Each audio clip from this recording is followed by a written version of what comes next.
My name is Keshav Jain. I am in the industry for last 12 years. I currently working on a SIM platform, that's a security operations center. So we build a SOC services for our customers. I basically use technologies, the Microsoft technologies like Azure Sentinel, Defender for Microsoft, Defender for Endpoint, Defender for Cloud, and many other Azure specific security tools. And we set up the security monitoring for our customer. So here I thought of talking on a concept which is evolving, the zero trust. I mean, when you hear to the leadership or when you hear to CISOs, they always talk about the concept zero trust. So my intention is to make you all familiar what exactly is the zero trust and how it can solve the security problems, right? So we know, right, like we are adopting the digital transformation, right? Whenever we go to the conferences or when we hear to some leaderships or a CEO forum, everyone wants to adopt the digital transformation, right? And the digital transformation comes with a good cost, right? Because when you propose the solution of digital transformation to your organization, they will look into the budget. And once the budget is approved, you will be implementing the digital transformation, you will be implementing the cloud, AI, ML, right?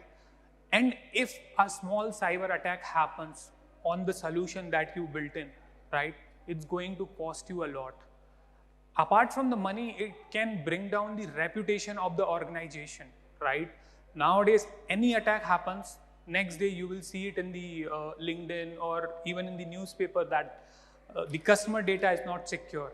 And when we read about this customer data, right, that is a very important thing. People say data is the new oil, data is the new currency, right? Customer data is extremely important and extremely precious. And if any attack happens, those attack has a tendency of kind of stealing the customer data, and then it will go back to the black web, and you know what things happen after that, right? So like in last couple of days, we learned about many technologies, AI, ML, DevOps, SecOps, many technologies. And I'm sure like most of you are going back and will be building solutions on those all technologies. And I also want to wish you a good luck, best of luck, right? And the intention of this best of luck is, let's keep your application secure as well. Because if it is a secure, then your luck will be with you, right? Obviously the performance will be there, but along with the performance, security is also something which which application should have, right? So quick disclaimer, I mean, this disclaimer is like a movie kind of a disclaimer that you always read it before the start of the movie. But I just want to clear a few things because we will be talking about a lot of concepts. So views are my own. Whatever the learning I gather, it's just by visiting the Microsoft platform and reading the blogs, right? I'm not going to talk about any client-specific security or the organizational security. And we will be talking about a lot of examples, right? Most of the example may not fit in your real-time scenario, right? So you have to take decision according to your, I mean, whatever knowledge you build with this session or with other stuff, because security is also about applying a lot of principles and ISOs, right? So, okay, let's start the session. So I talked about the attacks, right? So this is some data, I just gathered it from the internet. So you can see, right, how the attacks are happening. Even like in the COVID era or after the COVID era, this hybrid culture is coming up. People wants to work from anywhere. We have a new concept called BYOD, bring your own devices into the organization. We have vendors, contractors, they are bringing their laptops into the organization, right? Most of you are on the, at this moment, most of you are on the hotel Wi-Fi, right? And we might be trying to access our application, right? I mean, this network is secure, but you can imagine, right? There could be a possibility that if this network become unsecure, some virus or something happens, or any threat actor finds a vector to penetrate this network, then it can cause your company a lot. So with the help of the zero trust principle, there is one thing that always comes up with the zero trust is never trust, always verify, right? Okay, before we go deep into the session, just one last disclaimer, like we are going to talk about the conceptual thing, architectural thing, what exactly the zero trust. Intention is to make you all aware of this technology so that like when you do your development, deployment, we can kind of mix this thing into your deployment or the development, whatever you are doing. We are not gonna talk about any specific tools. I mean, although I will name some tools, but will not talk about those tools in general, right? So never trust, always verify. But then, like the business leader says that business runs on the trust. So zero trust is not about trusting or untrusting the people. It's about the endpoint, the identities which are inside the network or which are outside the network. It's about, we don't trust them by a default, right? Because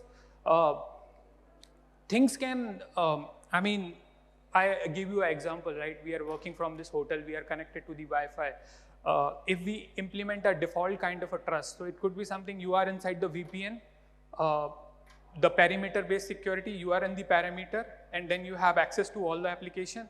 And if some attack happens, then it can easily find out a way and go, impact your organization. So we are talking about the never trust, always verify. So whenever you are making access to the application or to the data, your identity will be verified based on certain predefined parameter. It could be the machine, the device you are using. Is it a compliant device? Is it a non-compliant device? Is it a mobile? Or from where exactly you are trying to access the application, or at what time of the day you are trying to access the application. It could be something that you're trying to access the application during the midnight, right? And it could be something that's not the usual time when you generally work, right? So there are a lot of factors on which your access will be first verified. When you first try to make the communication with the application, your things will be verified.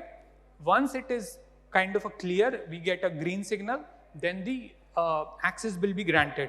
And once the access is granted, the second thing will come up about the least privileges. And the third thing is assume the breach. Yes, we have to assume the breach. Breach will definitely happen. If it happens, then we have to minimize the blast radius. We have to minimize the impact of that breach whenever it happens, right? So we have seen that castle and moat approach, right? In that approach, castle is surrounded by a lake or a pond, right? So whosoever crosses that pond, then he can enter the castle and then he can visit anything, right? So now that kind of approach is not enough, right? The perimeter-based security approach is not enough. We have to build a kind of a verification at every level. If you don't have access, like if you're not the authorized person to the application, then it should not appear on your desktop. Or if you are accessing any remote desktop, then that application, if you don't have, like if you're not the right person, then you should also not have the visibility over that application, right? So zero trust is also not a kind of a silver bullet or kind of a software that kind of you buy it and you add it in your portfolio and then everything will be kind of everything inside your network becomes secure. No, we have to build a zero trust, and that will be built with many tools. We have to implement it on the principle of never trust, always verify, right? So why we need a zero trust, right? We want to prevent the lateral movement. These are the security specific term, lateral movement. Whenever the attack happens, it try to impact other things also. So we call it as a lateral movement. We want to not give the implicit trust, because trust is a very, very dangerous thing if it is a implicit, right? Then it's like we are, I mean, every day the adversaries are coming up. Every day we are seeing the news of the,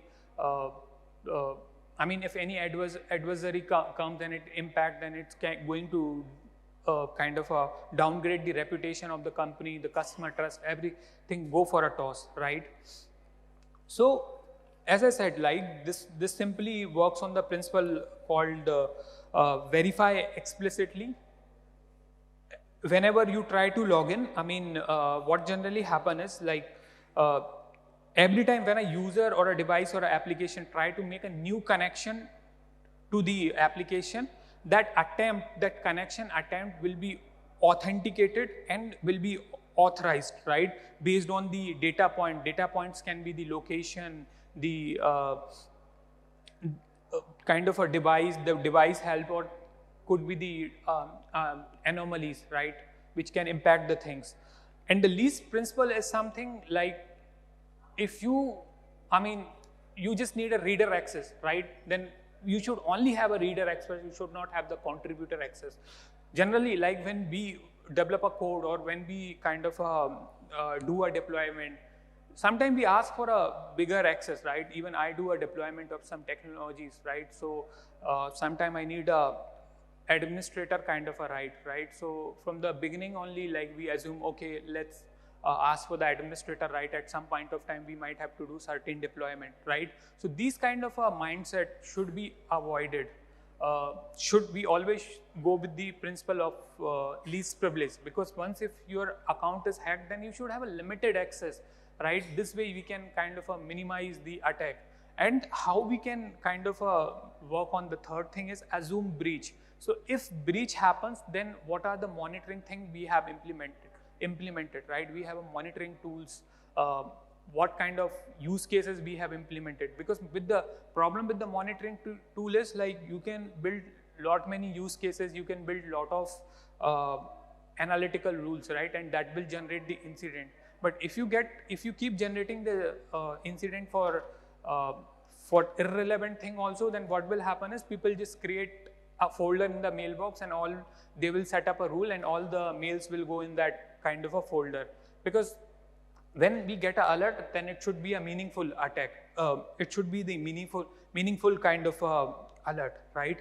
So simply verify explicitly is the first thing that comes with the zero trust. Second is the use least privilege access. So the minimal access will be granted. And the third is the assume breach. If breach happens, then what are the things which we can do and what are the kind of how we can minimize the blast radius, right? Now,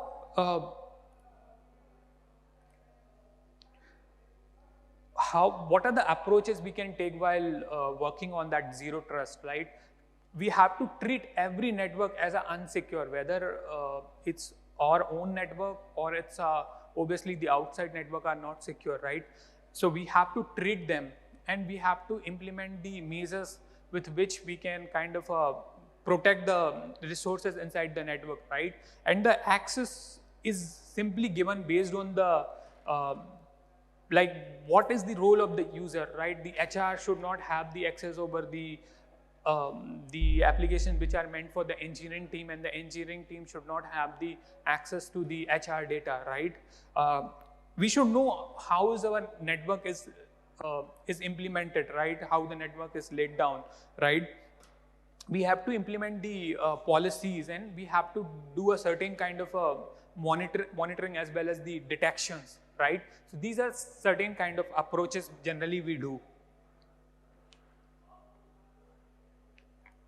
Now, when we talk about the zero trust, it has a pillars, like these are the things which are kind of related to the zero trust. The very important and the essential thing is the identities. I mean, as I said again, like we have to validate the user authentication, right? Then we have the devices. With this hybrid culture, everyone kind of like when you have the contract workers, they will bring their own devices, and devices is not only about your laptops. It can be the IoT device, it can be your mobile, it can be smart watch as well. I mean, it's now, I was just reading certain articles, the new vector, the threat, threat actor is someone who performs the attack, and the vector is the path through which they enter the network. These are some terminology. So it's very easy to find out this vector using these smart watches, right? Sometime we use an old version of the smart watches, and they are connected to the mobile, and sometime we connect it to the work machine as well, right? So these are certain kind of things which are the pillars of the zero trust. So we will talk about, I'll talk about each and every pillar in a detail. So the very important pillar, that's a identity. So identity can be the human identity or the new non-human identity. Identity can be of a user, identity can be of a devices, right? So we have to protect these all things. The basic thing, the basic identity principle is username and the password. But that is not enough now, right? We should have the multi-factor authentication. Multi-factor authentication, right? Like after putting up the password, the verification can happen using over the phone or over these devices. The FIDO keys are coming, a lot of keys are coming. You can do the validation with the help of those all keys, right? And then can be the authenticator app in the mobile. So we should have the proper authentication in the place, right? So when an initial attempt to access is made, like we need to verify with the strong authentication, ensure from wherever the access is coming, it should be the compliant access, should be the should come very clearly. It should not be something that you are making access from impacted devices, right? So these are the kind of things which are related to the identity. So in nutshell, right user and the right entity have the right access to the right resources at the right time. 5 R's of this identity is the right user and the right entities should have the right access to the right resources at the right time, right? From the Azure point of view, from the tools which Microsoft provides, we have this tool called Azure AD. That's an IAM tool, identity and access management tool. With the help of that tool, we can properly set up the IAM, and we can kind of secure our identities, right? Now, the important principle with the identity is also like your on-premises, not simply rely on the on-premises identity. It should be integrated with the Azure AD, with the cloud-based identity as well. It should not be like we are still running on those domain controller and validating all the access from there. No, we should, if we want to achieve the principle of the zero trust, we should have the proper authentication like multi-factor authentication. Along with that, we should have these all integration of our on-premises identities as well as the on-premises identity with the cloud identities, right? Now the endpoint. So endpoint is like we all know what exactly the endpoint. So endpoint is something like your devices, your mobile devices, right? And actually we talk a lot about the diversities, right? So actually the endpoint is the thing where we actually follow the diversities, right? People will come up with their own kind of a laptop, or they have iPhones. Earlier we used to have some Windows phones, or we have Android phones, we have tabs and many things, right? So this is actual place where people will follow the diversity, and we don't know like how diverse is our devices, right? So when we have this kind of a diverse kind of a device in our infrastructure, then the the security should be in the place, right? So how we can make those all devices? So generally from the security or the compliance point of view, we use a tool called Microsoft Intune, the endpoint manager, right? If you have worked on any deployment kind of a project there we use this tool and we enroll the devices.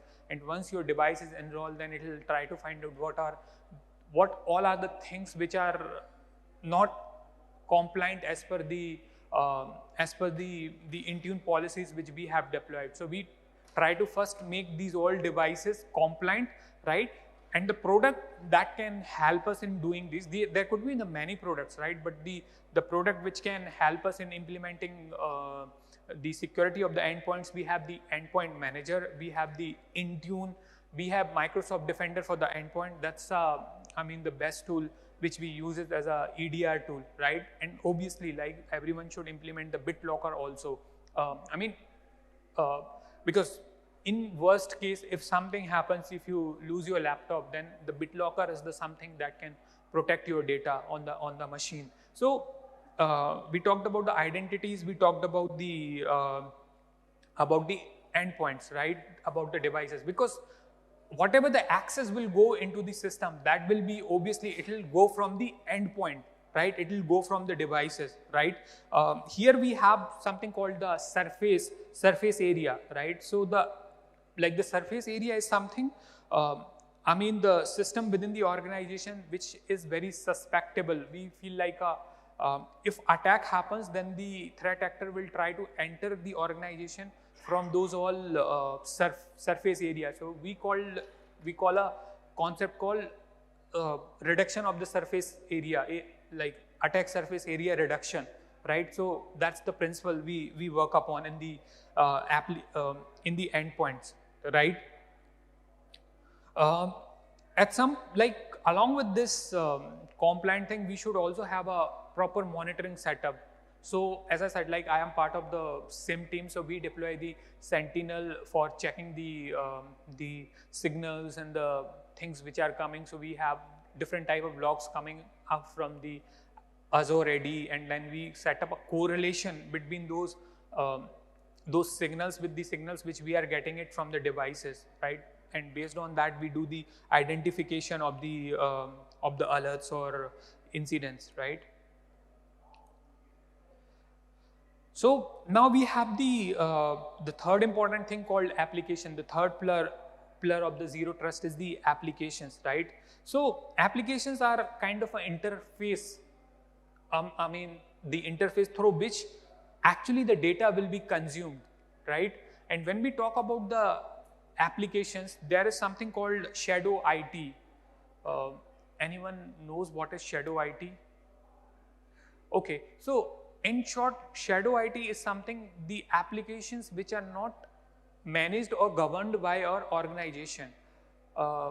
It could be the Dropboxes, or it could be some freeware application which we simply download. Obviously, we all know like these shadow IT brings the, I mean, it can increase the performance, or it can be increase the individual utilization, right? Because let's say you want to send certain files, and there is a lot of policies in your organization. You cannot, I mean, you have to follow some principles while sharing those all files, and you don't have those compliant tools. So the easy way what people do is they download the tools and then they upload it and then they share it. It's just a very simple example. Actually, shadow IT is not only about the sharing the application, it's about the entire applications which are not governed by the organization, right?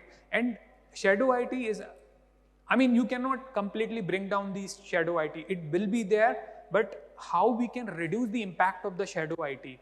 So that comes into the application, right? And then we have the tools called Microsoft Defender for cloud apps, right? These tools can help you in managing the kind of how the applications are accessed, right? How we can prevent the sensitive data, and I mean, how we can gain the visibility inside the applications, right? So the another important thing is the network. So network is something, okay, we talked about the identity. Identity is something you are accessing the application, right? Access will go from the computer, but ultimately it will travel over the network, right? If we follow the principle like stop the attack at the source, as soon as something enters your network, if we prevent it at that particular point, then we can definitely reduce the cyber threats to your organization, right?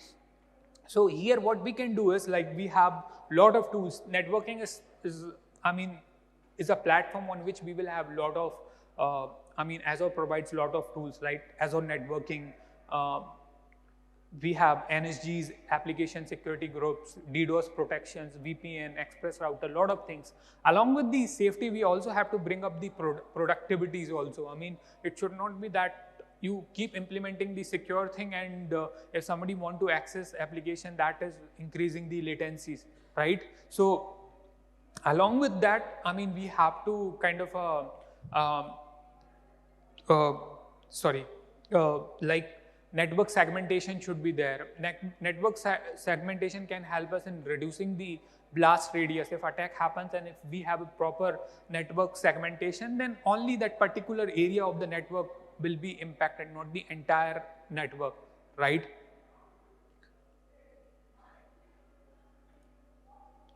Now, data is the most important things, right? Data is the new oil, data is the new currency. Everyone keeps saying that, but what are the measures we are putting up for protecting your data?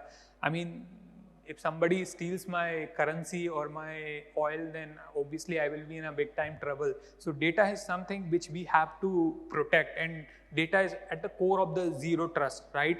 So in the school days, we have learned the definition of the data. Any meaningful information is known as a data, right? But what are the things which we are doing to protect the data, right? So the important thing about the data is like, we should first know where actually is our data, right? Is it in the, where exactly it is stored and whether it is labeled. We have to do a proper labeling of the data. We cannot set restriction over the entire data. Some amount of data which is not PII is not that sensitive, right? So we have to do the proper labeling of the data. We data encryption should be there, like if the data is in a transit mode or if data is in a rest mode, right? Everything has to be protected, and whatever the data, decisions we are making for accessing the data should be encrypted, right? So from the product point of view, here for the protection of the data, we have this Azure Information Protection, AIP, and the unified labeling. We have the data loss preventions, with the help of which you can do the data labeling, right? And then we have the Defender for Cloud Apps as well, AMCAS, we can use it here as well, right? Infrastructure.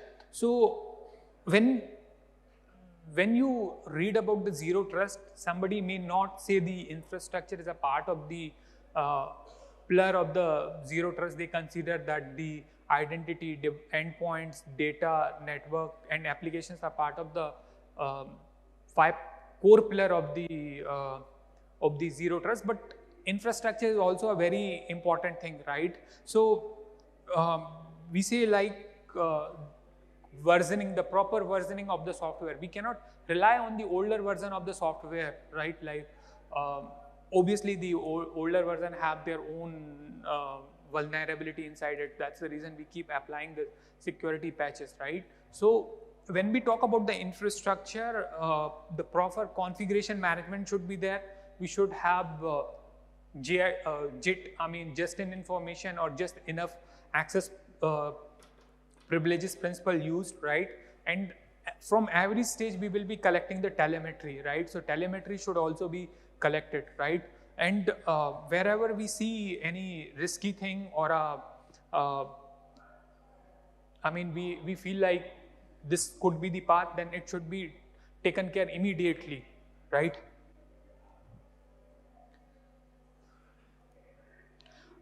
Okay, so just a minute.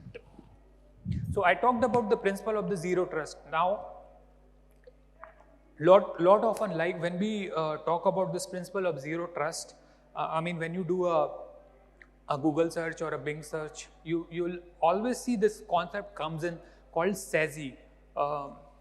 That's called Secure Access Service Edge, right? So zero trust is some kind of a architecture or a principle, and SASE is something is a framework through which you can kind of take at least a step towards the towards the zero trust. I mean, SASE is not something that you implement the SASE, then the complete zero trust will be implemented.